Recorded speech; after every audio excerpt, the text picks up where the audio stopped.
Spine straight. Close your eyes. Take a deep breath in and exhale. Take a deep breath in and exhale. Take a deep breath in. Hold it there. Oh.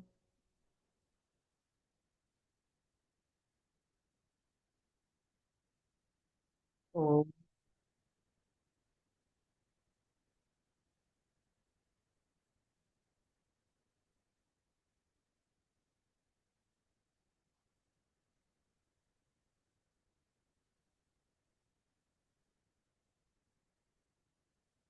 ॐ श्री गणेशाय नमः।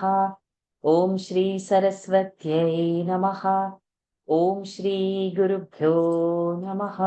समस्तजनकल्याणे निरतं करुणामयं नमामि चिन्मयं देवं सद्गुरुं ब्रह्मविद्वरं सद्गुरुं ब्रह्मविद्वरं यो अन्तः प्रविश्य मम वाचमिमां प्रसुप्तां सञ्जीवयत्यखिलशक्तिधरस्वधाम्ना अन्यांश्च हस्तचरणश्रवणत्वगादीन् प्राणान्नमो भगवते पुरुषाय तुभ्यम्। प्राणान्नमो भगवते पुरुषाय तुभ्यम्। हरिः ओम् श्रीगुरुभ्यो नमः। हरिः ओम्। अगजानन पद्मार्कं गजाननमहर्निशम् अनेकदन्तं भक्तानाम् एकदन्तमुपास्महे। श्रीमहागणपतये नमः। गुरवे सर्वलोकानां विषजे भवरोगिणां निधये सर्वविद्यानां दक्षिणामूर्तये नमः। अस्मद्गुरुचरणारविन्दाभ्यां नमः। ज्ञानानन्दमयं देवं निर्मलं स्फटिकाकृतिम् आधारं सर्वविद्यानां हयग्रीवमुपास्महे। श्रीहयग्रीवमूर्तये नमः। सरस्वती नमस्तुभ्यं वरदे कामरूपिणि विद्यारम्भं करिष्यामि सिद्धेर्भवतु मे सदा। श्रीमहासरस्वत्यै नमः। उमाकोमलहस्ताब्जसम्भावितललाटकम् हिरण्यकुण्डलं वन्दे कुमारं पुष्करस्रजम्। वेट्रिवेल्मुरुगनक हर हरो हर भूतनाथ सदानन्द सर्वभूतदयापर रक्ष रक्ष महाबाहो शास्त्रे तुभ्यं नमो नमः। स्वामिये शरणमय्यप्पा कोमलं कूजनं वेणुश्यामलोऽयं कुमारकः वेदवेद्यं परं ब्रह्म भासतां पुरतो मम। सायंकाले वनान्ते कुसुमितसमये सैकते चन्द्रिकायां त्रैलोक्याकर्षणाङ्गं सुरवरगणिका मोहनापाङ्गमूर्तिम् सेव्यं शृङ्गारभावैः नवरसभरितैः गोपकन्या सहस्रैः वन्देऽहं रासकेलीरतमतिशुभगं पश्य गोपालकृष्णम्।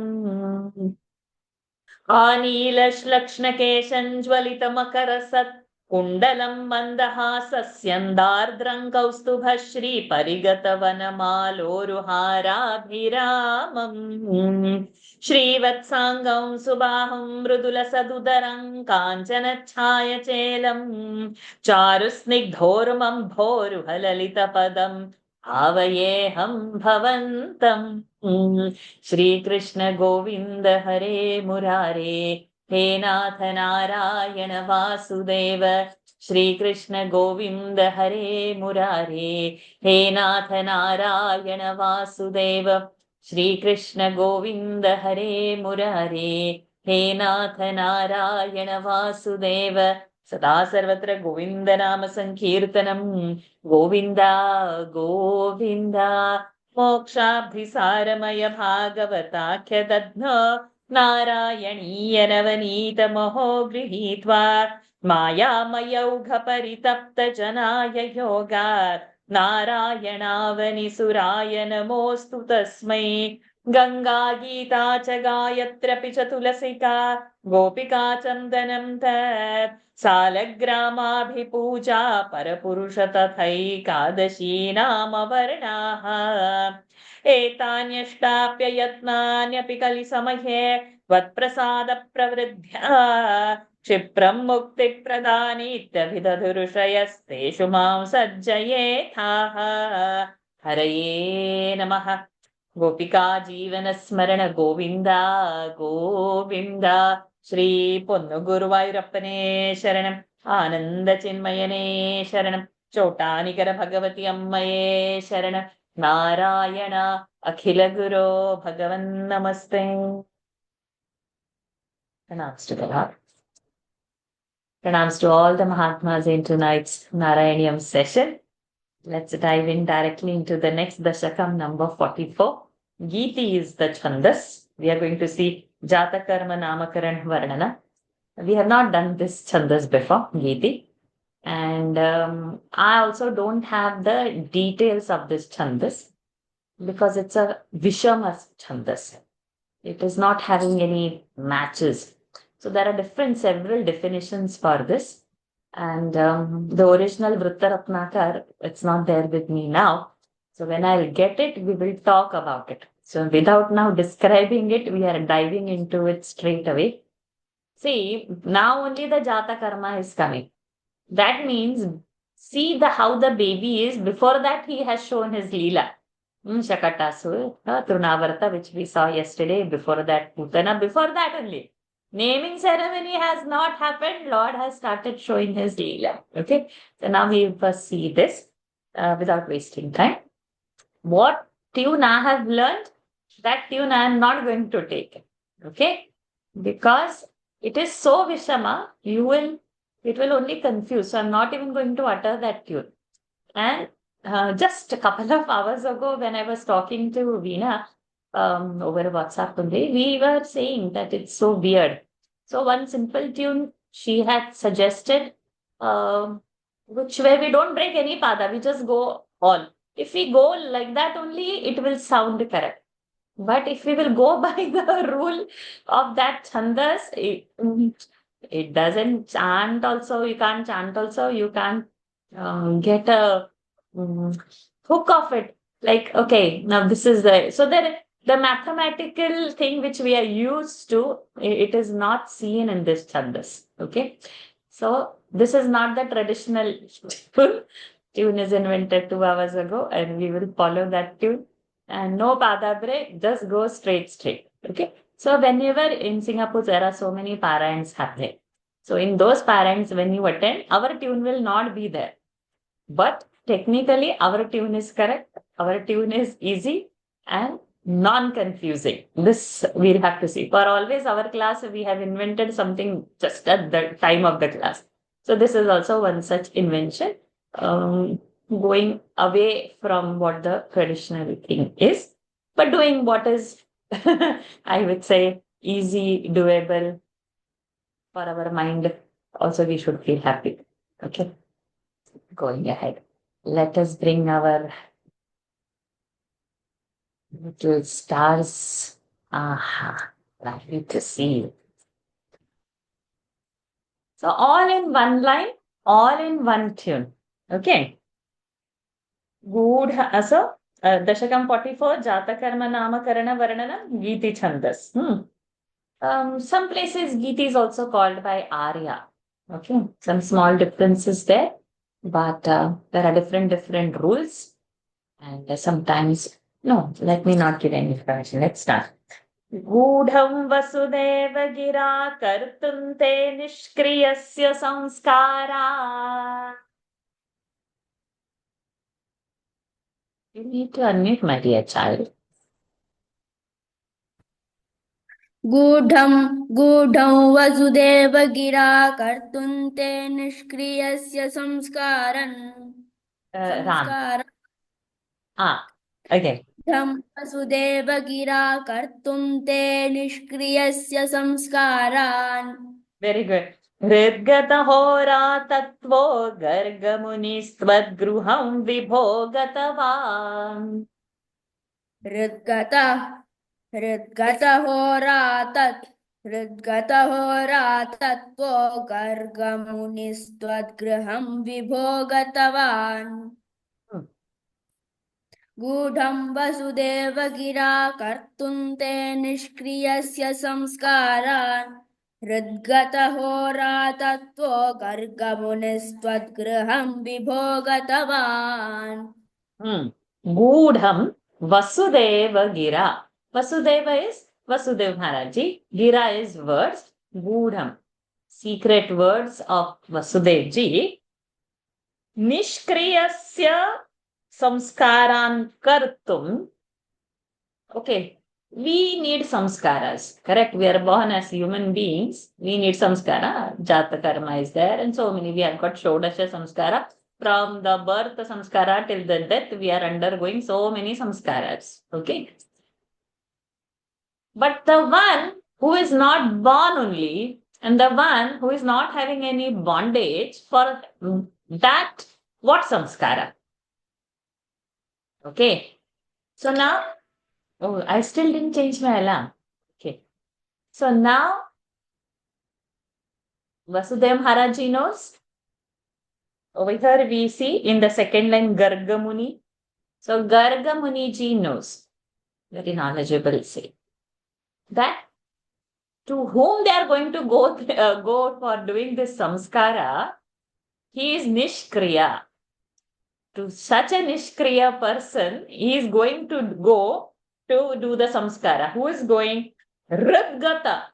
Memorize knowing Hora Tattva. Hora is all this astrology, astronomy, all the things of the stars and planets. Who is this Hora Tattva? Who knows this Hridgata very thoroughly? Such a Garga Muni Twadgraha Gatavan went to your house, O Vibho, O Lord. So that's Sambodhan. To you to do the samskaras, you are a Nishkriya person. On that, what samskara has to be done. But now formality, no? So only this secret, this is in a secret happening between Vasudeva Maharaj ji and Garga Muni ji. So he is gone. Did we understand the first line? The first mantra? So this is now the theme of this Dashaka.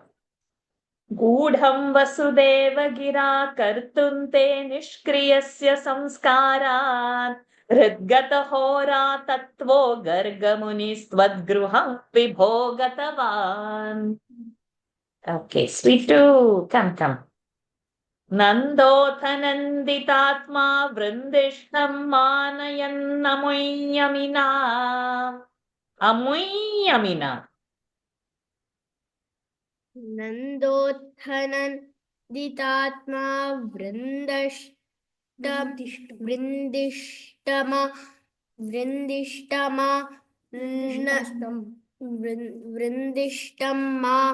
नयन्नमुयमिनाम्. Very good. Mandasmitadramuche tvatsamskaran vidhatumutsukadehi. मन्दस्मिताद्रमुचे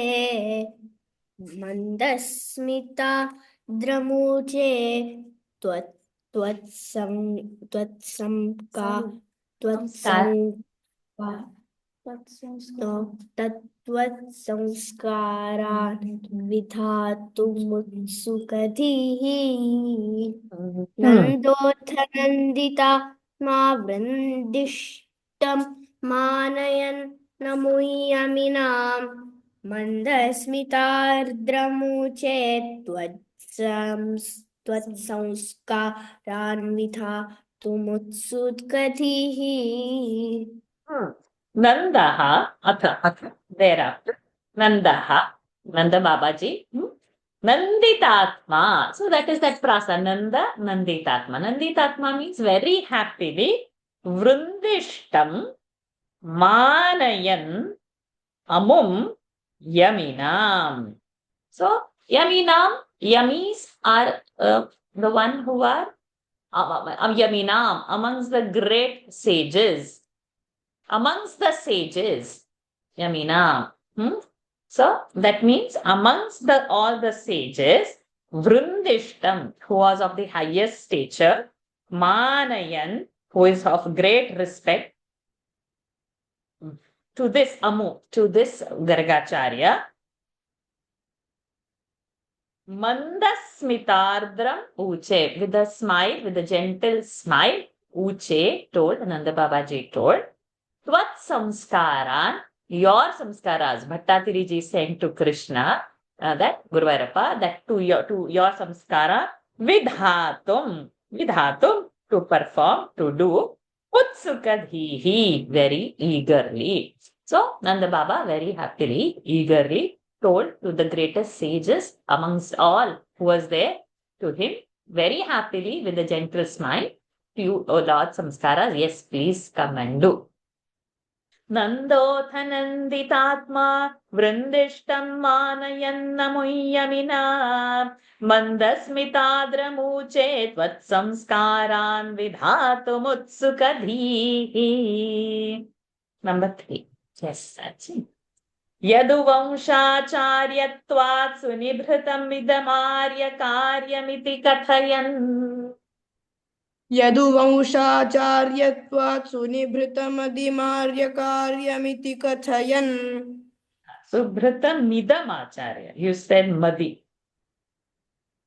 यदुवंशाचार्यत्वात् सुनिभृतमिदमाचार्यकार्यम् Acharya no, Arya.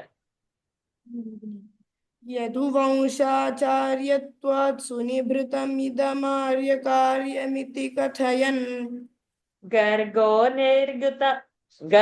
निर्गत पुलकश्चक्रे तव साग्रजस्य नामानि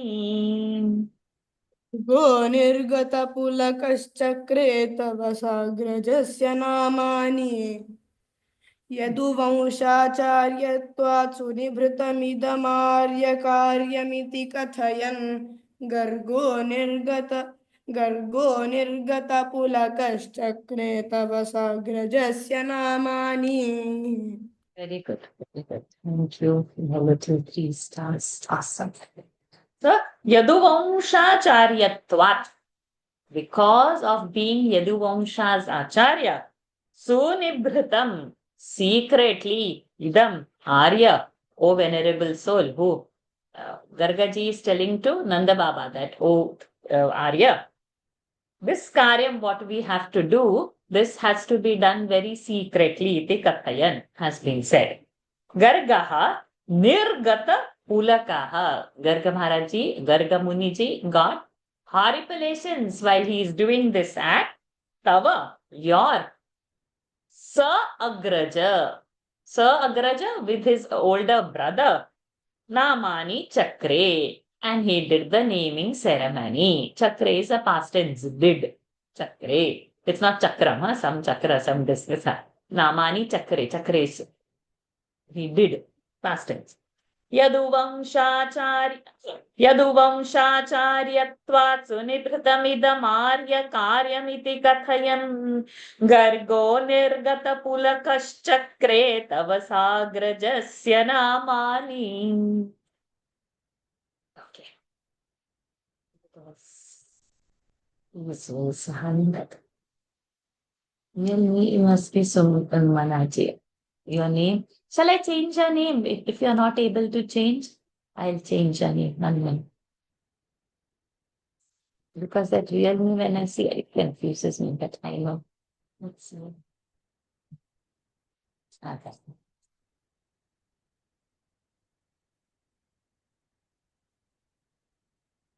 Number 4. Kathamasya nama kurve sahasranamno yanantanamno va. You can unmute yourself, Sumanaji. कथमस्य नाम कुर्वे सहस्रनाम्नो ह्यनन्तनाम्नो वा इति नूनं गर्गमुनिश्चक्रे तव नाम रहसि विभो इति नूनं गर्गमुनिश्चक्रे तव नाम रहसि विभो कथमस्य नाम कुर्वे सहस्रनाम्नो ह्यनन्तनाम्नो वा इति नूनं गर्गमुनिश्चक्रे तव नाम रहसि विभो. इति नूनं गर्गमुनिश्चक्रे तव नाम नाम रहसि विभो. Like that it should be. Okay. Kathamasya nama kurve. How to name this baby? Sahasranama. He is having 1,000 names. Anantanama. What 1,000? Infinite names. Or maybe infinite names he has. Iti. Like this. Gargamunihi must have thought. And that is why Tava Nama, your name, Rahasi Nama. That's why he wanted to do your name secretly. The one who is already having 1,000 names, no infinite names, to him, what more name to give? Like this, Gargamuni must have thought. Therefore, he said that he will do the naming ceremony secretly. So, Dattatreya is just making this. It's not because of that. So many other things were involved, and they didn't reveal Bhagwan's Bhagwanatva to them. Okay, Gargamuni knows Vasudeva. It's not been revealed. So that's why, and then this Kamsa story is all going. So they don't want to do any big thing. So they want to do it. But Bhattacharya is just saying that the one who is Ananta already having so many names, so he must have thought how to give the name. So he said, okay, I'll give it secretly. Kathamasya nama kurve sahasranamno hyanantanamno va iti nunam gargamunischakre tava nama nama rahasi vibho. That's it.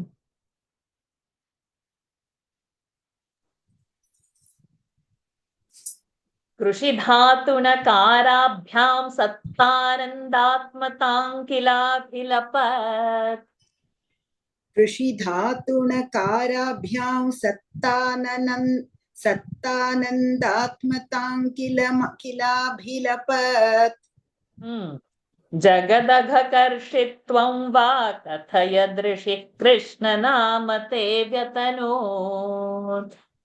Jagadadhak, is it dha? Jagadagha. Okay. Agha. Agha is a sin.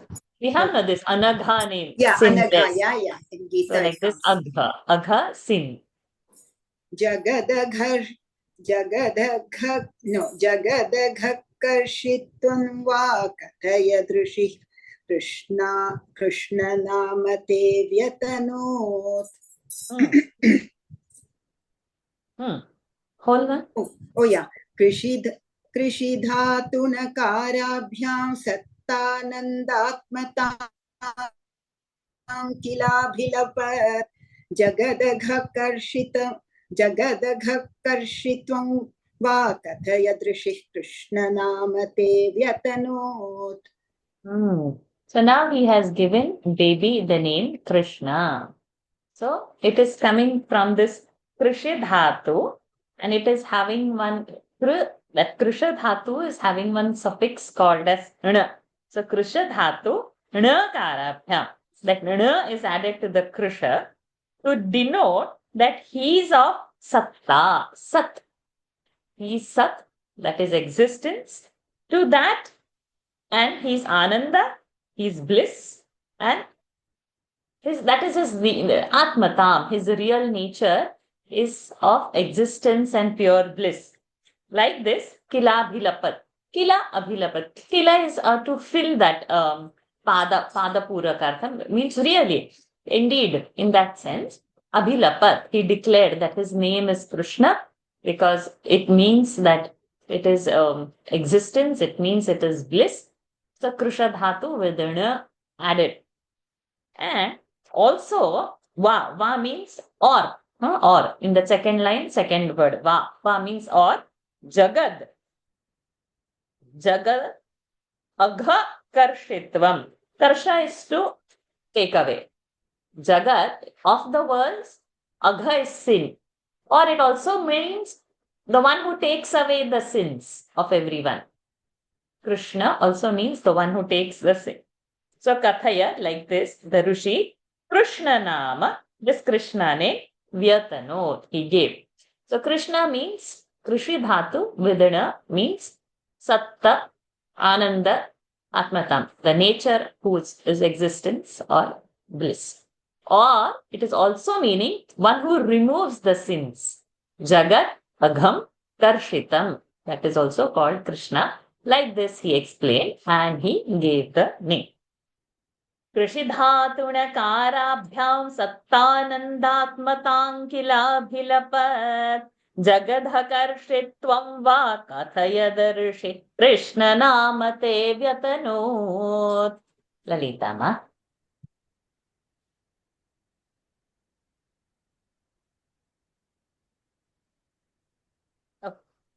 See, if you are having S.N. Shastri ji's book, on the next page, see, Krishi Bhuhu Vachakaha.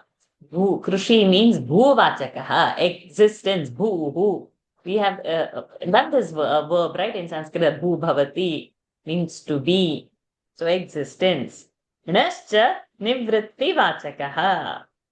One which releases. One, if you are free, means you are in bliss. Tayoho Aikyam.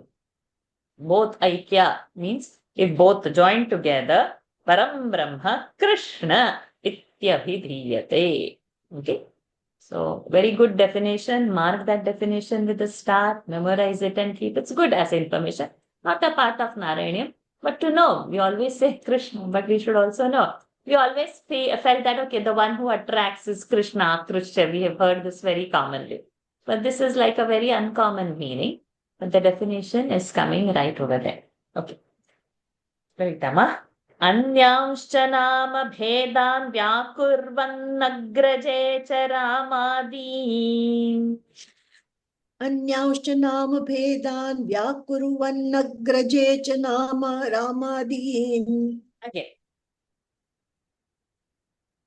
Again. Okay. अन्यांश्च नाम भेदान् व्याकुर्वन्नग्रजे च रामादीन्. 1, 2, 3, 4, 5, 6, 7. So it is coming, at 7th or 8th that you will not talk about it.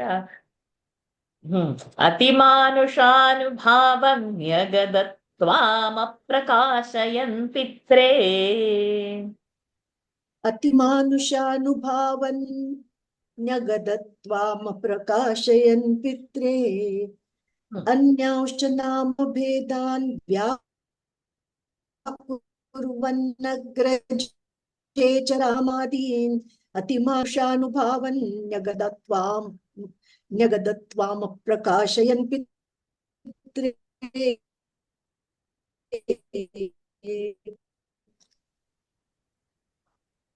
So, Anyansha Ramabheda and some more names also, Vyakurvan, explaining, and Agrajecha Ramadin, and for the older brother Ram, etc. name, he has given, and without telling Atimanusha Bhavan, that Aprakashayan, Nyagadat, that did you say Nyagadatva? Aprakashayan, it is there. Pitre is to father. To his father, Aprakashayan, without telling that this himself is Lord, he was beating around the bush and telling all the other glories, but not exactly that this is the Lord. To whom Pitre? To father. Like how we have Devaya word, Chaturthi, like that this Pitru, the fourth case is Pitre, to his father, means Nanda Babaji. He was explaining everything else, but Aprakashan didn't tell about the Lord's Bhagwanatva. He didn't tell that. But Atimanushanubhava, that some superhuman powers he will have, this, that, everything is explained without revealing that he is the Lord himself. Okay, my network bandwidth is low. I got a message. But did you all hear me, or I was not heard in between? Heard, no? Okay. So my screen has gone. Okay, thank God. The screen has gone small and it says bandwidth is low. Whatever. Anyamscha nama bhedan vyakurvannagraje cha ramadin atimanushanubhavam nyagadatvam aprakashayan pitre. Okay, Sahana.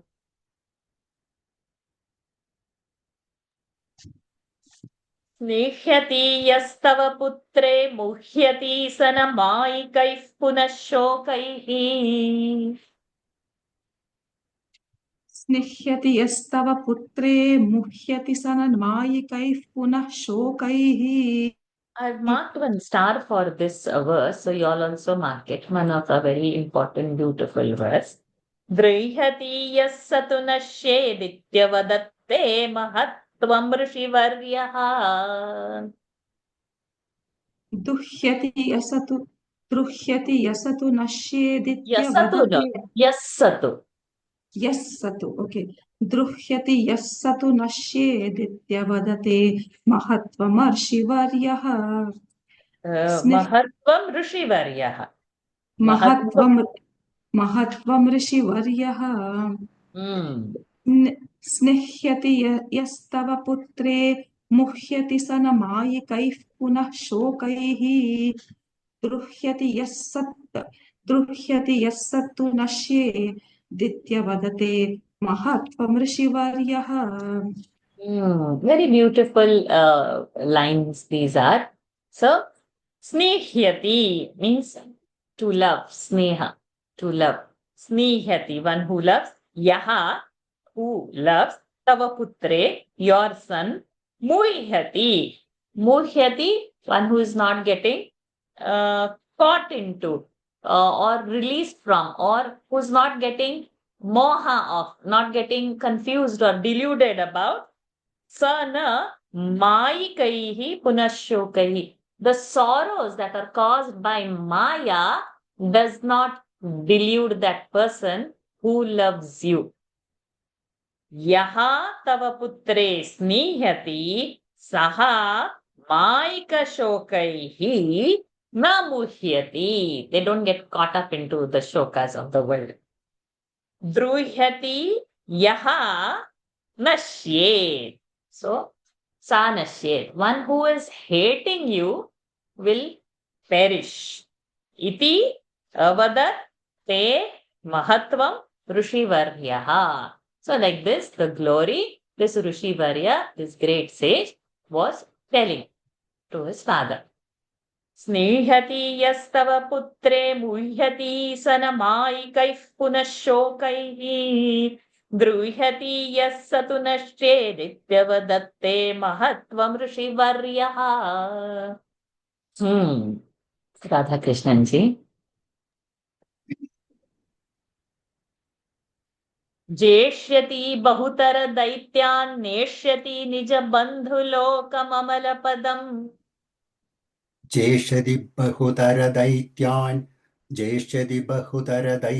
नेष्यति निज बन्धुलोकममलपदम्.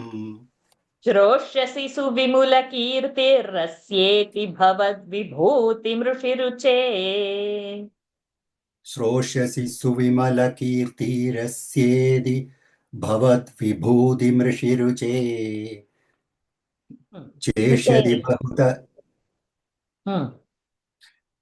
जेष्यति बहुतर दैत्यान् नेष्यति निज बन्धुलोकममलपदम्. श्रोष्यसि सुविमलकीर्तिरस्येति भवद्विभूतिमृषिरुचे.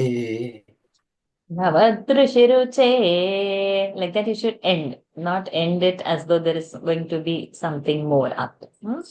Jeshyati will. Okay. Say.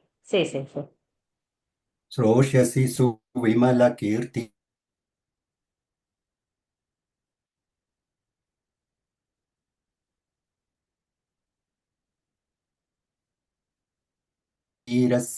भवद्विभूतिमृषिरुचे. On the internet. Didn't hear. Okay. Can you say it again? I didn't hear. My connection is again. श्रोष्यसि सुविमलकीर्तिरस्येति भवद्विभूतिमृषिरुचे. Uche. That means as though there is a next line. Uche, like that it should go down. It's okay. Fine. Saji, it says ruche here in this thing. So is it ruche or ruche? There's an alpa prana there. It's ruche here. Rishi ruche. No, dirgha only. It is uche. Ucha means said. Rishihi uche. Bhavad vibhuti mrishi ruche. Ruche. Ruche. So ruche, uche is the word. Rushihi, mrushihi, over there, rushihi, it is bhavat, the ending. Bhavat, the you see, no, that is the ending. Vibhutim, vibhutim, rishi, uche, that is the breaking. Okay. Yeah. Jeshyati, having won over bahutara daityan. He will win over Jeshyati, so future tense. Jeshyati, he will win over means he will defeat so many daityas, asuras. Neshyati, he will take Nija Bandhu Lokam Amalapadam. Nija Bandhu, his own people, to Amalapadam means towards the moksha, freedom. That state where there is no sorrow and there is only pure bliss. Shroshyasi, like, see the ending, Jeshyati, Neshyati, that is he, third person. Over here, Shroshyasi, that is you, second person. You will hear. Suvimala Kirti, like this, very untainted, Suvimala, very pure Kirti, fame, Asya, his fame you will hear. Bhavad Vibhuti, your Vibhutis, your glories, Rishi Uche, Rishi told to Pitre, to his father. Here, see the Jeshyati and Shroshasi difference between third person and the second person. He will attend or he will do. Shrosyasi, you will hear. Okay, that's the difference. Jeshyati bahutara daityan neshyati nija bandhu lokam amala padam. Shrosyasi suvimula kirte rasyeti bhavad vibhuti mrishiruche. Okay, Sri Hariji, good to see you, Andre. Yes. अमुनैव सर्वदुर्गन्तरितास्थकृतास्थमत्र तिष्ठध्वम्. अमुनैव सर्वदुर्गन्तरितास्थमत्र तिष्ठध्वम्. Very good. हरिरेवेत्यनभिलपन् नित्यादि त्वामवर्णयत् समुनिः. हरिरेवेत्यनभिलपन्नित्यादि त्वामवर्णयत् समुनिः. समुनिः ending. समुनिः. Hmm. अमुनैव सर्वदुर्गन्तरितास्थकृतास्थमत्र तिष्ठध्वम्. हरिरेवेत्यनभिलपन्नित्यादि त्वामवर्णयत् समुनिः. So, same thing is continuing now.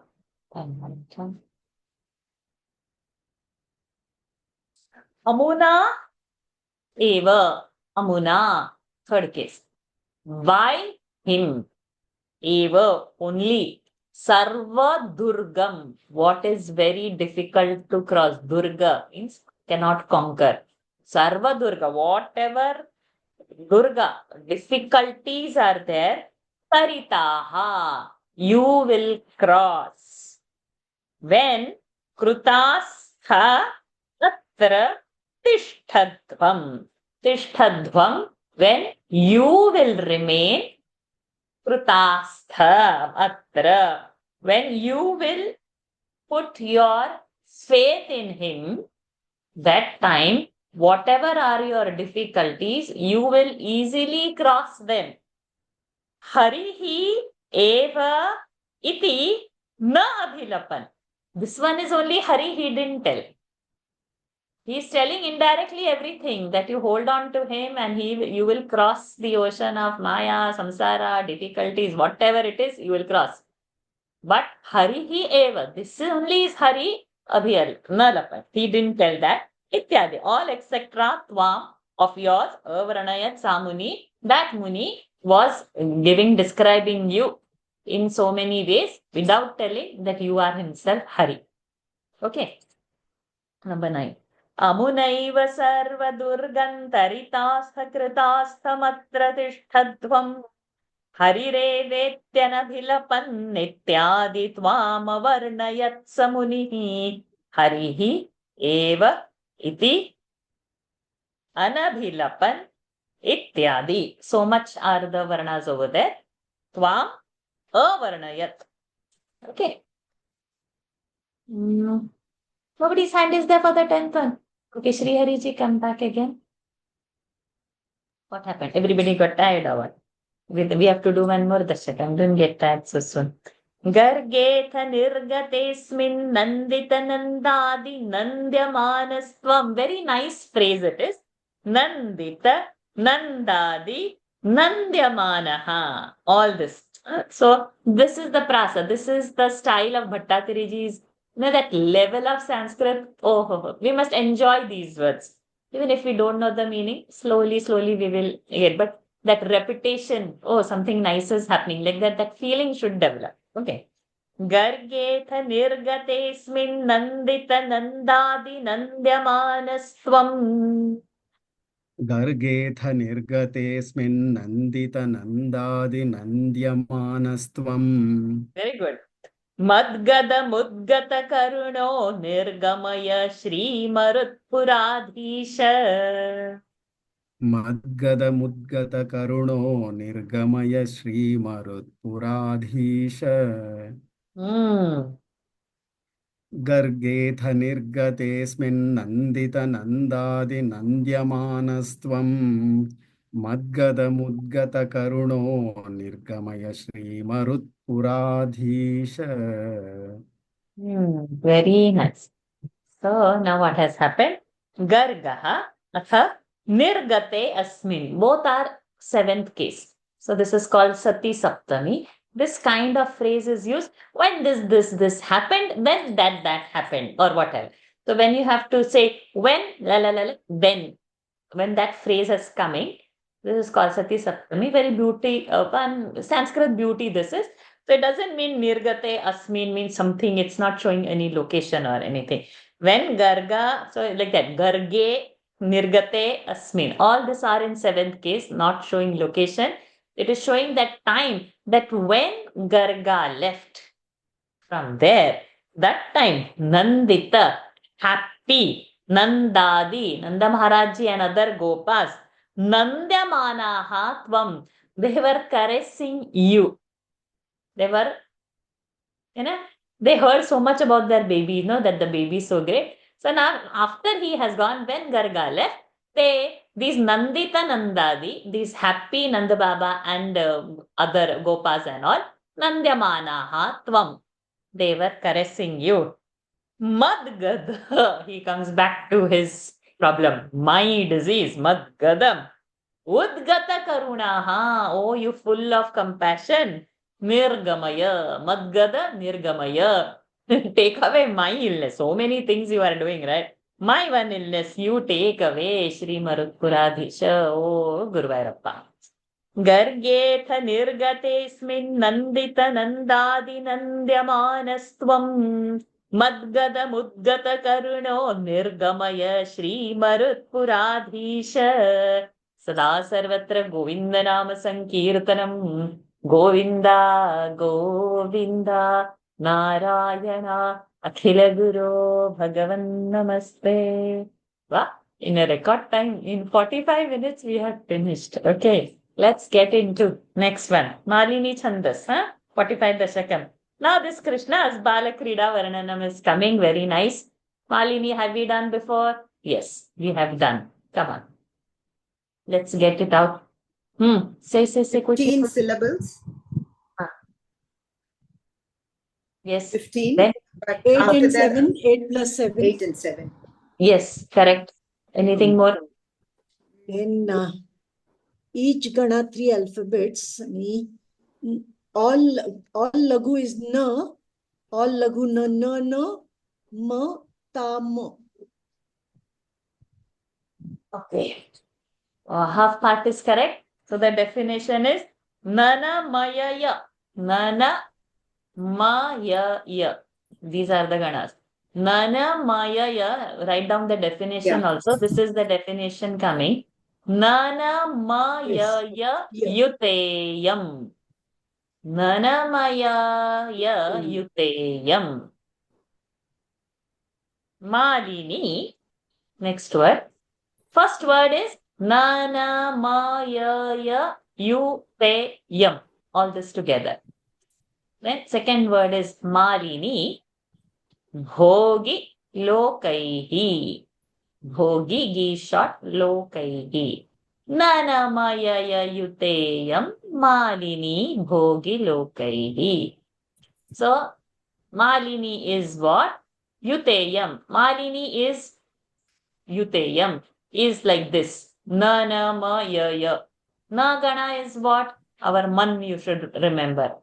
So na means All three all laghu. laghu, all laghu. So na gana, then na. Again a na gana, all laghu, na, ma gana, where it is All ma, guru. said. All So guru. all guru has Guru. to come. Savarna, ma. Ya comes in what? Here Yarata, is Laghu. la. Yeah. Laghu in the Yarata, beginning. beginning. So like that too. Laghu in the beginning, then guru. Mm. This is Malini. Na, ma, ya. Okay. Then what is this Bhogi Loki? So Bhogi is Sarpa. So there are how many Sarpas? Nagas are different, Sarpas are different. There are 8 Sarpas.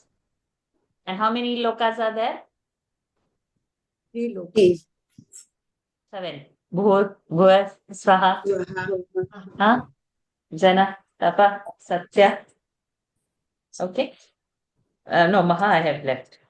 Bhuva, Swaha, Maha, Jana, Tapas, Satya. 7 Lokas and 8 Sarpas. So the Yati first will happen at 8 and then the Yati will happen at 7. 8 and 7, total 15. Now in this definition, na, ma, laghu. Huh? You, na, ma, ya, you. Again, laghu. Laghu. Te, yam, ma. All are guru. Yuteyam you have written, na? Te Yeah. in Yute is you is gone as laghu. Te is what? Guru. Yam Guru. is what? Guru. Guru. Ma is what? Laghu. Guru. Guru. Then Guru. ma, li, ni. Guru. Li is what? Li is laghu. Laghu. Ni is Guru. guru. Malini, bho. Oh, Bho is guru. Guru. So we got Then, first. Then then Laghu. D is laghu. Laghu. Then lo. Guru. Guru. Kai. Guru. Lo. Did we get now? Yeah. Even in the definition, if we will put the marking, laghu, guru, laghu, guru. Correct? Anybody is having doubt, quickly ask. Unmute and ask. Clear it right away. Put in anything. Just ask. Camera off also, no problem. No need to on camera. Just ask and finish the doubt. Don't keep this doubt. All in today's class have understood Malini Vritta? Na, ma, ya, you, te, yam. Malini, bhogi, lokaihi. Okay. Anybody is asking doubt? Fair. So now, let us start. So, which Dashakam? That we didn't talk about. Which Dashakam we did before? 15. Kapila, yeah. 15. 15 and 45. Kapila Muni Nyagadi. We have done that. Oh, so same tune. Let us start. At least 10 hands should be up, right? Right. Arjun, Anish, you are not there? I see your camera off. Are you all there, my kids? Yeah, let's come. Come. First, we'll start with you and then we will go ahead. What it is.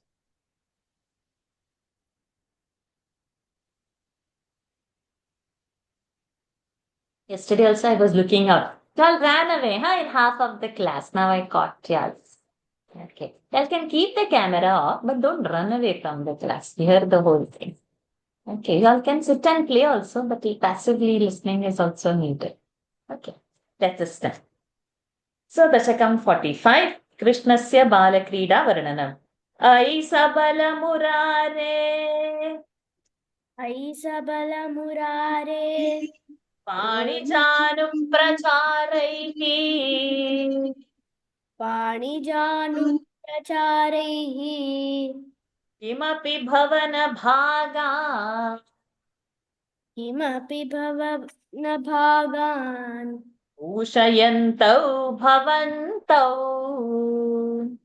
पूषयन्तौ भवन्तौ चलितचरणकञ्चौ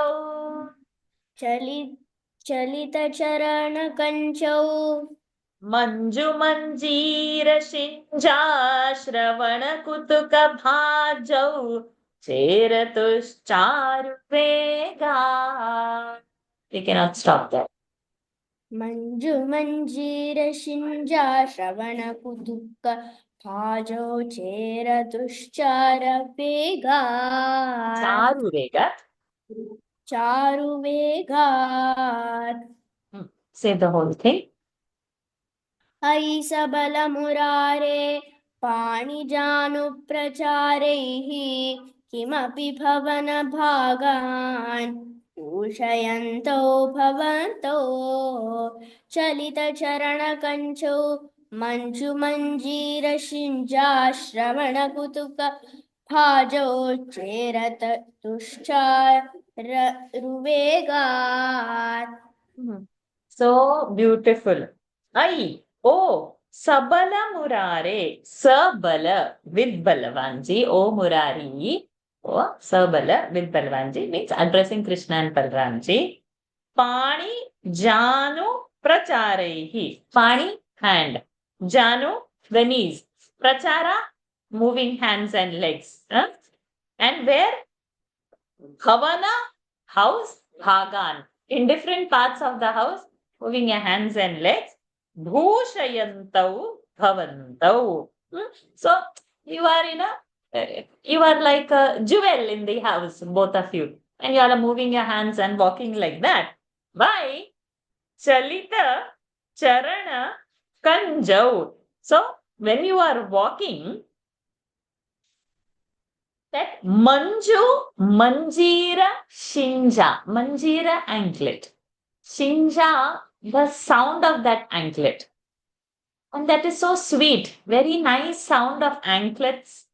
Tinkling sound. Shravana kutuka bhajo. You are only interested to hear your anklet sound. So, charu vega. Cheratuhu charu vega. So you are going here and there in a very charu vega. Very nice speed you are going. Lord is only eager to hear his anklet tinkling sound. So he is moving his hands and legs purposely and walking here and there in the house, adding beauty in the house with his sweet walk. Such a lovely description. Ai sabala murare panijanu pracharaihi kimapi bhavana bhagan Ushayantau bhavantau Chalita charana kanjau Manju manjira shinja Shravana kutuka bhajau Cheratushcharu vegat.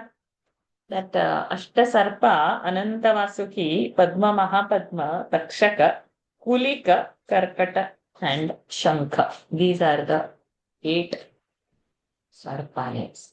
Okay. I just saw my one small note over there, which I didn't see when so I said it now. Let us have you, Achal. Okay, we will not stop anywhere over here now because it's all together. Mridu mridu vihasanta unmishaddantavantau. मृदु मृदु विहसन्ता उन्मिषद्दन्तवन्तौ. Because vihasantau unmishad. Tau and u has become tav. Avariyantavanta hai. So we should not ta, we cannot stop over there. Tav unmishad has to come together. We should not break it over there. We cannot say mrudu mrudu vihasanta unmishad cannot happen. Mrudu mrudu vihasanta unmishad. It has to come together because hasantau and unmishad is there. Okay. Vadana patita keshau दृश्यपादाब्जदेशौ. वदनपतितकेशौ दृश्यपादाब्जदेशौ.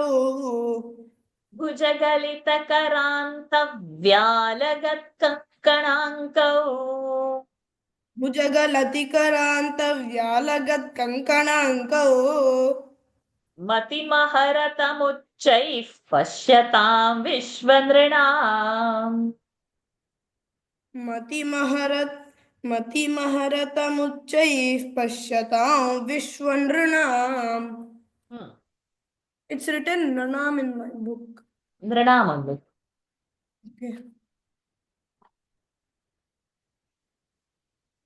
Yeah. मृदु मृदु विहसन्तावुन्मिषद्दन्तवन्तौ वदनपतितकेशौ दृश्यपादाब्जदेशौ भुजगलितकरान्तव्यालगत्कङ्कणाङ्कौ मतिमहरतमुच्चैः पश्यतां विश्वनृणाम्.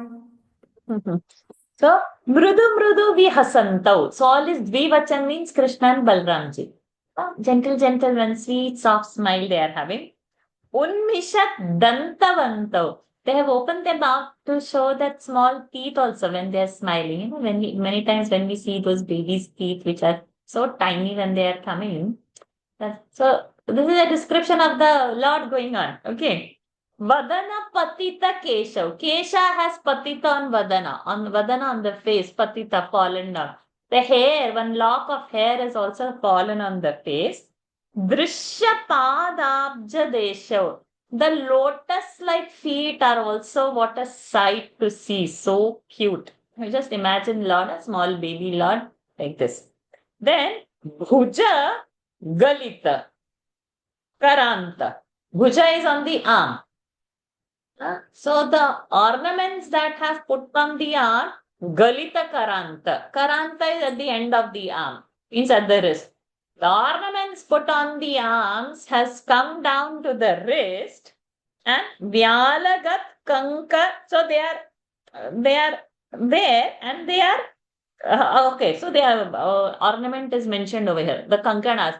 So the bangles put on the bhujas, they have come down to the wrist, and matim aharatamuchaihi, who pashyatam vishwanrunam, those who are watching vishwanruna, whoever is watching them, matim aharatamuchaihi, they have stolen their hearts or minds. Whoever is watching them, they have been so enchanted by this sight.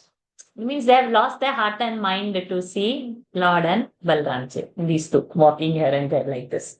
Mrudu mrudu vihasanta unmishaddantavantau vadana patita keshau drishya padabjadeshau bhujagalita karanta vyalagat kankanankau matimaharatamuchchaif pashyatam vishwanrunam. Yes, Anish. Anusarati janaughe. अनुसरति जनौघे कौतुकव्याकुलाक्षे कव्याकुलाक्षे किमपि कृतनिनादम् किमपि कृतनिनादम् व्याहसन्तौ द्रवन्तौ साहसन्तौ द्रवन्तौ वलितवदनपद्मम् ललितवदनपद्मम् पृष्ठतो दत्तदृष्टि पृष्ठतो दत्तदृष्टि किमिव न विदधाथे किमिव न विदधाथे कौतुकं वासुदेव कौतुकं वासुदेव अनुसरति जनौघे कौतुकव्याकुलाक्षे किमपि कृतनिनादं व्याहसन्तौ द्रवन् किमपि कृतनिनादं व्याहसन्तौ द्रवन्तौ वलितवदनपद्मं पृष्ठतो दत्तदृष्टि किमिव न विदधाते कौतुकं Vasudev. So now what is happening? So all this is happening. So they are moving their own hands and legs to hear their own tinkling sound. Then what ornaments are worn? They are slipping down over here. The small legs, this, that. So all this scene is happening that time. Anusarati Janaugha. Ogha is the flow. Jana. All the people. Anusarati. What? Kautuka Vyakulaksha. Eyes. Kautuka, with the wonder, Anusarati. People's eyes are following where the kids are going. See, Anusarati is going behind. Vyakulakshaha is that yearning to see. And with Kautuka, and with that wonder, and with that, love, these akshas are going behind. Means the eyes are going behind the kids to see. Kimapi, what all not? Kritanidadam. If you're making some sounds also, Vyahasantau Dravantau, their hearts melted and they are laughing. People are laughing at the way the Lord is moving about in the house. And Valita Vadana Padmam Prishthato Datta Drushti. So now Lord is knowing that the eyes are following on them. So he's turning Valita Vadana and Datta Drushti Prishtataha, giving them, turning the face and giving them glances. Some kids are like this when we know that, when they come to know that we are watching that, they try to do some more things and then look at us also in one angle that, okay, are we watching what they are doing and are they amusing us enough? Because seeing our responses, same thing Lord is doing. Kimivana dadahate, what all you have not done. Kautukam Vasudeva. So much things you have done, what all you have not done. In that sense, it is that so many things you are doing for people out over there. Anusarati Janaughe Kautuka Vyakulakshe Kimapi Kritaninadam Vyahasantau Dravantau Valita Vadana Padmam Prishthato Datta Drishti Kimivana Vidadhate Kautukam Vasudeva. So beautiful. Okay, Lakaji. Number 4. Dhrutagatishu patantau utthitau liptapankau. Same. Patantau utthitau. So we cannot break over there, but we should keep in mind that all Dvivachana is going for Balramji and Krishna. Drutagatishu patanta utthitau liptapankau. Divi munibhirapankai sasmitam vandyamano. Pankaihi also you can say, but because I didn't stop, I have done, but you can do like that also. Divi munibhirapankaihi sasmitam vandyamano, depending upon how you can hold your breath. Divi munibhirapankai sasmitam vandyamano. Pankai sasmitam. Vritamatha jananibhyam sanukampam grihitau. Drutamath janibhyam sanukampam grihitau. Muhurapi parirabdhau dragyuvan chumbitau cha. Muhurapi parirabdhau dragyuvan chumbitau cha. Drutagatishu patanta utthitau liptapankau. Divi munibhirapankai sasmitam vandyamano. Drutamath jananibhyam sanukampam grihitau. Muhurapi parirabdhau dragyuvan chumbitau cha. Very see now, I think when we are focusing on Sanskrit, the verses are talking to your Drutagatishu, while going fast. Patantau, when you both fall down. Utthitau, when you got up. Lipta pankau. You know this pankaja? The lotus, because it is in the panka, that means it is in the mud. So lipta pankau. So all the mud is stuck on the body. Y'all are going fast, people are watching, and then the kids do the actions little faster, to attract. So now as they were going fast, they fell down and then they got on themselves with all the mud smeared on them. But the next phrase is very beautiful. Divi, in the sky, Munibhihi apankaihi. Munis who are without the panka. Means who are not tainted. Pure Muni. Lord is with the panka, lit panka, and Munibhi are apanka. Not tainted with anything, not lipped by anything. Means pure souls. Those are elevated souls. Sasmitam Vandyamano. With a smile, they did namaskaras to both of them. They are realized souls. So they know these are lords. People around them may not know yet. Panka and apanka. To the Lord they have said with the panka, and to the Muni they have said with apanka, and these Munis are doing Vandyamano. To both of them namaskaras have been done. Druta, fast. Janani bhyam, both the Jananis, both the mothers, Sanukampam gruhito, with the kampa, with anukampa, with compassion, gruhito, pick them up. Muhurapi, again and again, parirabdhau, embrace them, hug them, drag, yuva, chumbit, and kissed them. Immediately, drag, yuva, both of them, they embraced, then they kissed.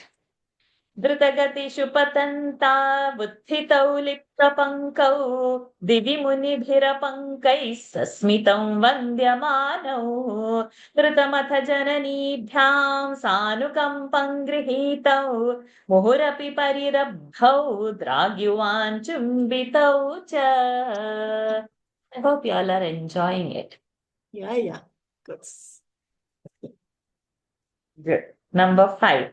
स्मृतकुचभरमङ्के धारयन्ती भवन्तम् स्नुतकुचभरमङ्के धारयन्ती भवन्तम् तरलमति यशोदा स्तन्यदा धन्यधन्या तरलमति यशोदा स्तन्यदा धन्यधन्या कपटपशुपमध्ये मुग्धहासाङ्कुरन्ते कपटपशुपमध्ये मुग्धहासाङ्कुरन्ते दशनमुकुलहृद्यं ईक्षवक्त्रञ्जहर्ष दशनमुकुलहृद्यं वीक्षवक्त्रं जहर्ष स्नुतकुचभरमङ्के धारयन्ती भवन्तं तरलमति Yashoda स्तन्यदा धन्यधन्या कपटपशुपमध्ये मुग्धहासाङ्कुरन्ते दशनमुकुलहृद्यं वीक्षवक्त्रं जहर्ष. Such a nice description is happening now over here. See, if you all have seen how the cow is milked, you can't directly go and start milking the cow. So if you have seen the milkman, he'll place the calf in front of the cow.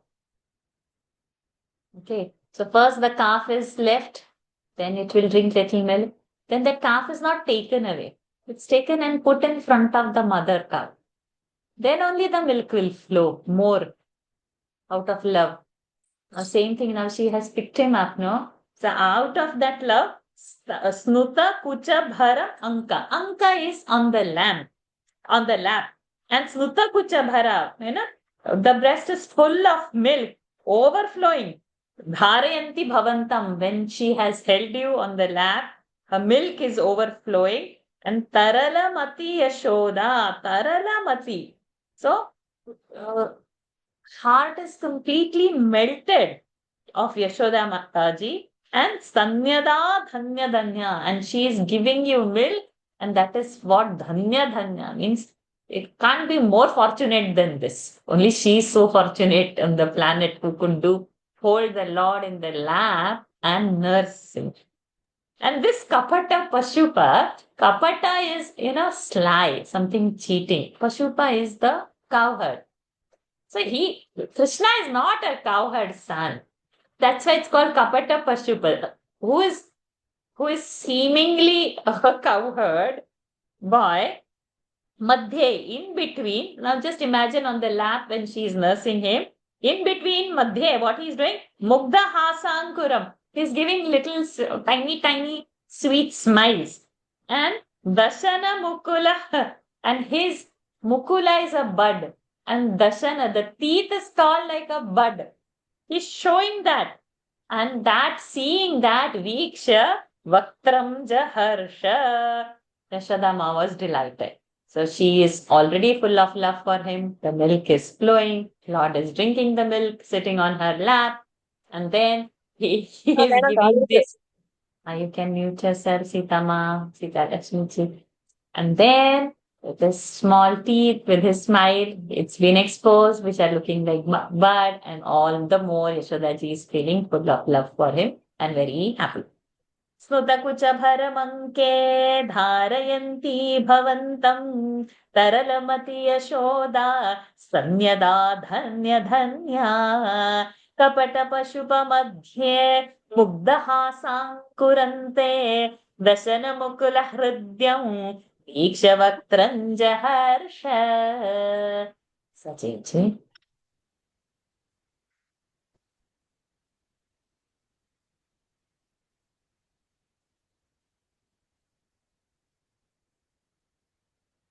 Lakshmi, I'm unable to mute you. Please mute yourself. Sachiji. Tadanucharanachari Darakai Sakamarat. The ending. Tadanucharanachari Darakai Sakamarat. Nilayatati Shukhelan Balachapalyashi. Nilayati tishu khelan balachapalyashali. So we'll join that. Tadanucharanachari Darakai Sakamaran Nidayatyati Shukhelan Balachapalyashali. Tadanucharanachari Darakai Sakamaran Nilayatati Shukhelan Balachapalyashali. Bhavana Shukavilalan Vatsakamschanudhavan. Bhavana Shukavilalan Vatsakamschanudhavan. Kathamapi kritahasair gopakair varito bhuhu. Kathamapi kritahasair gopakair varito bhuhu. Tadanucharanachari Darakai Sakamaran Nilayatati Shukhelan Balachapalyashali. Bhavana Shukavilalan Vatsakamschanudhavan. Kathamapi kritahasair gopakair varito bhuhu. So now, thereafter Tadanu, Charanachari. Now Lord has begun to walk. Okay. So now where he is going? Darakaihi. Darakai is with the friends. Darakai Sakam. So whenever we use the word Sakam means with, at that time the vibhakti will be third case. So that is one of the one. So Darakaihi is the third case. Sakam with his friends. Sakam Arat Nilayatatishu in the neighboring houses. Okay. Khelan, playing, and Bala Chapalya Shali. So Chapalya Shalis are who are so very restless. You cannot contain them in one place. This is how all the kids play. Huh? They do their own house is not sufficient. They will go in the neighborhood houses also. So in Singapore, probably no, you have to have manners to go and knock somebody's door. But back in over here in India, everybody is in everybody's house. I'm seeing over here also. All doors are open, all gates are open. Anybody comes anywhere, starts playing anywhere, and anybody will cross your compound also and go. From one gate, people will come without saying anything, they will also go. Everybody is every. But that's what is happening. So your child will be somewhere. You don't have to look where in some compound in somebody's house, somewhere somebody will be there. In this compound also, people come and play. Not only, even adults go. And they just, otherwise in Singapore, we'll call it trespassing. It's okay to walk from, it's a shortcut. You don't have to go around. No? You just cross through somebody else's houses and go through all the compounds to reach the main door. This is what is happening. So like this, Arat Nilayatishu Khelan, Bala Chapalyashali was so restless in this house and that house, and with people they are playing. Not only that, Bhavana, Shuka, parrot, Vilalan, cat, Vatsaka, calf, Anudhavan, running behind these parrots and calves and Vilala, cats. Lord is running behind all that. So Kathamapi Prutahasehi, these Gopas are having a good laugh, but Varito who, but they are restraining also. Like we'll also, so much, be mindful. And you restrain if they're going behind calves and doing whatever, because once you allow, you don't know whether they'll start pulling the tail or ear or what they will do, you don't know. So we always try to mind them. So like that, though Gopas are laughing, they are minding their movements also through Balramjis and Krishnajis. Tadanucharanachari Darakai Sakamara Nidayatati Shukhelan Balachapalya Bhavana Shukavilalat Vatsakamschanudhavam Kathamapi Kritahasair Gopakair Varito Bhu. Radha Krishnanji.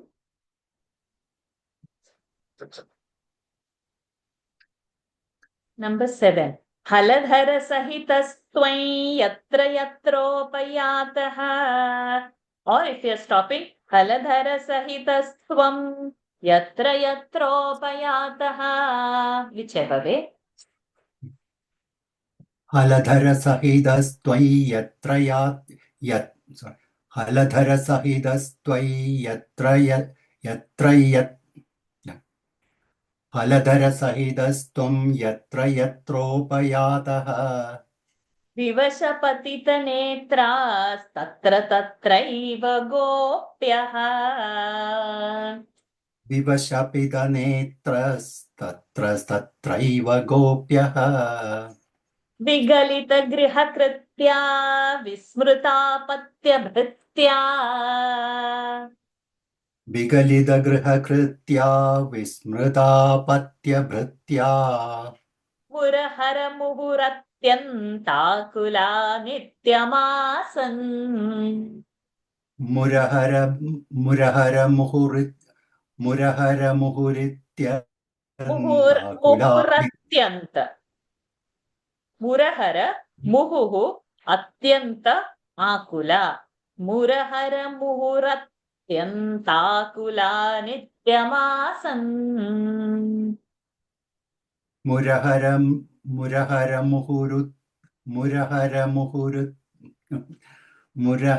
muhuratyandakula nityamasan. Haladhara Sahidastvam Yatra Yatropayataha. Vivashapatida netras tatra tatraiva gopyaha.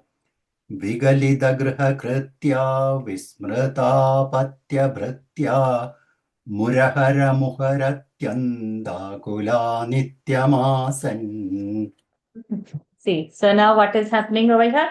Haladharaha sahitam. Haladhara, who is holding the hala? Balramji. So sahitam, with him. Tvam, yatra yatra upayataha. With him, yatra yatra, wherever you were going.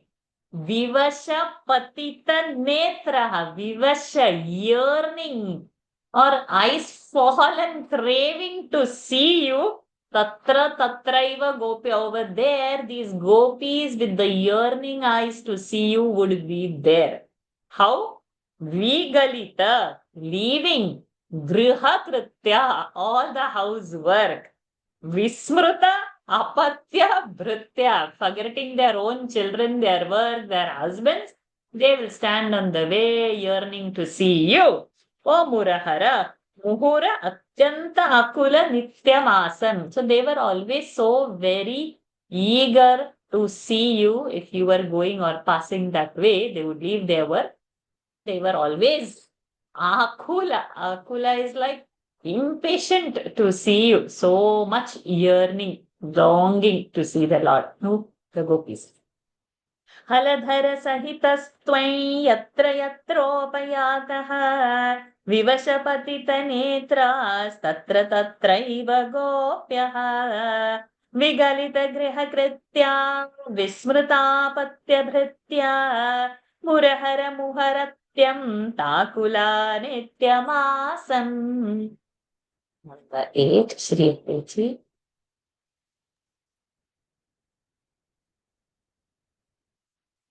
प्रतिनवनवनीतं Gopika दत्तमिच्छन् or प्रतिनवनवनीतं gopika. So you can pause or you can hold it and go with the Anuswara rule. प्रतिनवनवनीतं गोपिका दत्तमिच्छन् कलपदमुपगायन् कोमलं क्वापि नृत्यन्.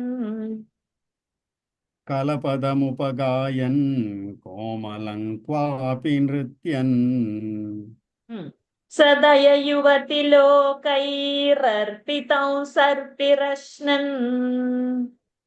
सदययुवति लोकैरर्पितं सर्पिरश्नन् वचन नवविपक्वं दुग्धमप्यापिबस्त्वम्. क्वचन नवविपक्वं दुग्धमाप्यापिबस्त्वम् प्रतिनवनवनीतं गोपिका दत्तमिच्छन् कलपदमुपगायन् कोमलं क्वापि नृत्यन् सदययुवति लोकैरर्पितं सर्पिरश्नन् क्वचन नवविपक्वं दुग्धमप्यापिबस्त्वम्. So now all whatever Lord was doing, it is being mentioned. Pratinava Navanitam is butter. Navanitam means fresh buttermilk. Every day it's new. Every day new butter. So this Navanita is pras. Nava is new. Navanita is butter. So that's why it is Nava. Gopika Dattam. The Gopikas who are giving you every day, daily fresh butter, Icchan, you were desiring of that. Kalapadam, songs, Upagayan, you were singing for them. Komalam Kvapi Nrityam, sometimes you were dancing for them. Sadaya Yuvati Lokaihi Arpitam, Sadaya, with compassion, with love. All these Yuvatis, all these Gopikas, Arpayan, offering to you, Sarpihi, he, Ashnan, you were eating that. Vachana, sometimes Navavipakvam Dham. Now, so even freshly boiled milk also, pibastvam, you were drinking that. So what Lord was doing is just mentioned in this particular verse. Pratinavanavanitang gopika dattamicchan kalapadamupagayan komalang kvapi nrityan sadaya yuvati lokairarpitam sarpirashnan vachana navavipakwan dugdhamapyapibastvam. If you see the footnote in S.N. Shastri's book, you see butter stands for the hearts of the gopikas, who were totally devoted to the Lord and completely surrendered themselves to Him. So that Navanitam is the heart, the gopis. So it is not just, so the significance of what Lord was doing is just mentioned in you, and there's a lot of Vedanta going into it. Because are not ordinary women, they are exalted souls. To get that kind of bhakti and ananya bhava, we should literally pray that in that yuga we should born as a gopi, so that our actions now will get so much purified that we will be eligible to be a gopi. It's not easy to be a gopi. It's a very exalted. Okay, number 9.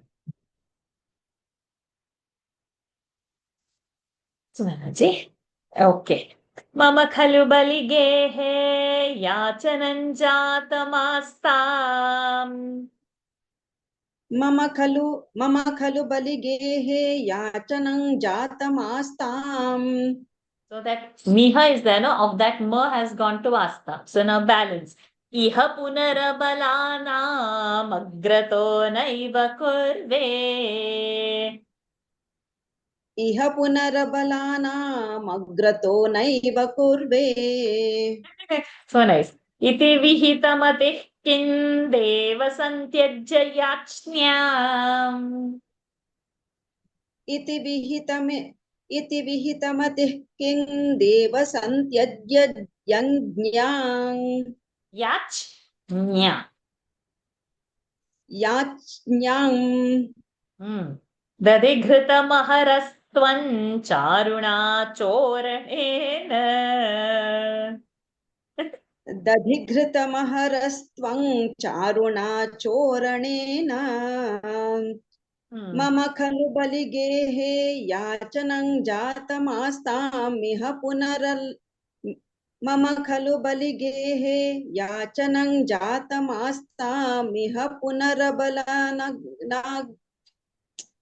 मम खलु बलिगेहे याचनं जातमास्तामिह पुनरबलानामग्रतो नैव कुर्वे इति विहितमतिः किं देव सन्त्यज्य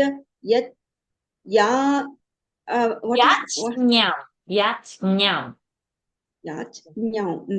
इति the soft palate you use, soft palate, the back. So it's not the throat. From where you get the sound ch, j, nya. So the fat portion of the tongue, the base of the tongue is touching the soft palate, not the hard. It's not the hard palate, not the murdhani. Back. Yachnyam. Yachnyam. So not nya. Don't make the tongue at the dental. It will become na and a year, not nya. It's nya. The tongue should go to the soft palate. इति विहितमतिः किं देव सन्त्यज्य याच्ञां दधिघृतमहरस्त्वं चारुणा चोरणेन. Good. So now what is happening? Mama, I, Bali Gehe, in Bali's house, Yachanam, beg, Jatamasta. Didn't I beg in that Bali's house? Iha, over here, Punaha, Balanam, who is not having the Bala, Agrataha, in front of them, Naiva Kurve. I am not going to beg. In Bali, who is a Balavan, in front of his house, I was begging. These Abala. Abala, other meaning is gopis. Means Abala is a woman. Woman is standing for Abala. Bali's house you were begging. Abala's house you have decided you will not beg in front of Abala's house. Iti, probably you were thinking Vihitamatihi. So, Santyajya Yachnyam, you gave away the begging and Dadhi, Gritha, Charuna Choranena. Charuna in beautiful ways to rob, you have decided to rob all this Dadhi, Gritha, curd, ghee, etc. So, this is to be enjoyed in Bali Gahe begging. In Abala, you have decided you won't beg. So you found this new way of stealing the butter and the ghee and all. And in a charuna, in a very beautiful way. It's not like in a harsh way. Mama khalu bali gehe yacharan jatamastam iha punarabalana magrato naiva kurve. I won't beg in front of Abalas. Iti vihitamati kim deva santyajya yachnya Dadhikritamaharastvam charuna choranena. Wow. We are finishing the class time also, but on the last verse, so the daily Gita people are not going to murder me today, which I have told yesterday. One more verse. Who is not ready to do? Okay, Sumana ji, please come again. Tava dadhighritamoshe ghoshayosha jananam. That ma on the second line has gone top. तव दधिघृतमोषे घोषयोषा जनानाम् अभजत हृदि रोषो नावकाशन्न शोकः. अभजत हृदि रोषो नावकाशन्न शोकः हृदयमिमुषित्वा हर्षसिन्धौ न्यधास्त्वम् हृदयमपि मुषित्वा हर्षसिन्धौ न्यधास्त्वम् स मम शमय रोगान् वातगेहाधिनाथ स मम शमय रोगान् वातगेहाधिनाथ तव दधिघृतमोषे घोषयोषा जनानाम् अभजत हृदि रोषो नावकाशन्न शोकः हृदयमपि मुषित्वा हर्षसिन्धौ न्यधास्त्वम् स मम शमय रोगान् वातगेहाधिनाथ सदा सर्वत्र गोविंद नाम संकीर्तनम Govind Govind. So, technically, according to this book, this is the last verse. But if you'll go on a website of Narayaniyam first step, you will find 2 more verses after this. So that I'm not taking in the class. In our class, we will stop over here. But when people do Parayan, they add those 2 verses also. So you all please go on that site and check those 2 verses. Fit our tune over there. Meanings and all are also given. And so many choices of languages are also there. So Narayaniyam first step. If you have not seen that website, do go and see. It's very beautifully done. All 100 dashakams. And you can select which dashakam you have to go and all. But now directly I'll go to 45 and check the next 2. In our Parayan, we'll stop over here. And it's my personal choice because I felt those 2 are added. It doesn't flow with the thought flow over here, and it's little different. But you all please see that. Now, Tava, your Dadhi Ghrita Moshe, robbing this Dadhi and Ghrita, curd and the ghee, Ghosha Yosha Jananam, in these from these gopikas, in there, Abhajata Hridi Roshaha. In them heart, there is no anger. Na avakasham. There is no place for na shoka. There is no place for anger. There is no place for sorrow, sadness, because you are stealing their ghee. They don't have that. You are not only stealing their butter and the ghee, hridayam api mushitva. You have stolen their hearts also. And not only that, harsha sindhau. Sindhu is ocean. Harsha is more than the joy, in the bliss of that ocean of that bliss. You have Nyadhastvam, you have put them into that. Such a, oh Lord, you are. Mama Shamaya Rogan, oh Vato Gurvairappa, Vatage Hadinata. My disease you can cure, right? For there you are stealing their heart and putting them in the bliss and all, and they don't get angry. My one disease you can cure. Tavadadhimghritamoshe Ghoshayosha Janana Abhajata Hridirosho Avakashanna Shokaha Hridayamapi Mushitva Harshasindhau Nyadhastvam Samama Shamaya Rogan Vatagehadhinath Sada Sarvatra Govinda Nama Sankirtanam Govinda, Govinda, Narayana, Akhila Guru, Bhagavan Namaste. With his Krupa alone, like this, we can finish Dashakam after Dashakam. We had planned one Dashakam a class. Then we had 2 classes a week. We thought at least 3 Dashakams. And it's Krupa that we have eagerness, he has more eagerness. And he gives us time and space also. Otherwise, I was feeling for Daily Gita sad yesterday, Vani, where she said, okay, then do you want to change your timing to 7 o'clock? Means delay it to 9. I said, no, the next class also is there, Eknathi Bhagavad. So see, when we have the desire, he upholds it. So may our desires be for him alone and not anything else, because he will fulfill and he will uphold it. In the meanwhile, I've done little homework. In Guruvayur, we can book the stage or the hall we want, then amount of some 5,000 rupees, and only 2 months are enough. Now till March it is gone. So, but we are holding this whole year So we can put that sankalpa that, okay, whenever we are ready, we are booking it. So we'll need about 2 or 3 months before only the booking is fine, and 5,000 is not a big amount. And then rest, whatever we have to do, we need to plan. So hold on your sankalpas. Don't give any reasons. Let the group decide unitedly, convenient time for all. Hold such thoughts so that we feel like Lakshmi ji coming from the other part of the world, US, other side of the globe also should be able to come. Singapore, Malaysia, Europe, UK, everybody is there. So, and of course from India and so many sides, north, south, east, west.